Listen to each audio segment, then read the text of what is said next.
Now this is my only great Venn diagram that I've made, and this is, shows you, right?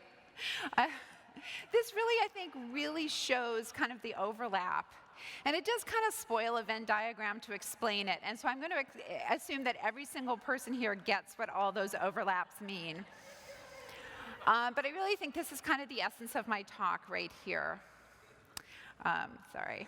So these things get out of control, and I mean, when you start talking about, pseudoscience and speaking up, it sort of gets you attention. I even got into some game that people play on TV, and I don't even know what that game is. And again, my kids are like, "Mom, you're so lame," and I'm like, "Yeah, I know." But the answer is, of course, the jade egg that I alluded to.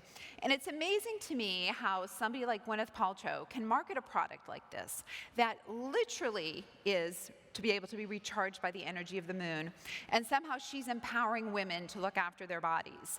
And when someone who's scientific stands up and says, well, wait a minute, that just doesn't sound really quite right, we're the sort of the naysayers, or we're inappropriately confident.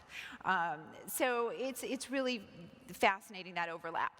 But when you think about these products, whether they're a jade egg, or vaginal steaming, another thing that's promoted by a lot of the pseudoscience.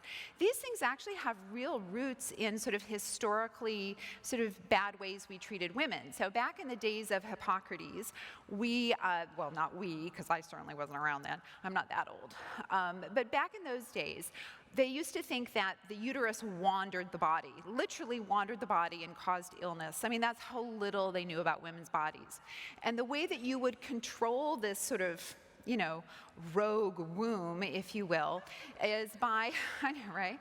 Is by applying different fragrant scents to different parts of the body. So if you wanted to coax this sort of rogue womb back into position, you would put something fragrant, between the legs. I mean, right? Of course, as you do. And so when you look at then vaginal steaming, how is that any different? Or how is that any different than this sort of idea that we used to say that, women needed to douche because obviously, vaginal neglect ruins marriages. I'm like, well, that's not what ruins marriages, but anyway. And so when you look at all these products and the way that they're marketed and that they actually have zero value, I went on, for example, Goop's website and looked at 161 of their wellness products, and something like 12% had any value medically. You think, you're not filling in the gaps left by modern medicine, and I am the first to admit that medicine has a lot of flaws, and we have not listened to women, and we have not listened to valid complaints. But the answer isn't to sort of capitalize on those gaps. The answer is to actually provide women information, because you need facts to have control of your body. And Ben Goldacre, who writes a lot about evidence-based medicine, has really sort of the best all-time quote on this. If there's a problem with the airline industry, the answer is not to invest in magic carpets. Right? And that's exactly what pseudoscience is to medicine. It's magic carpets. It's making up things.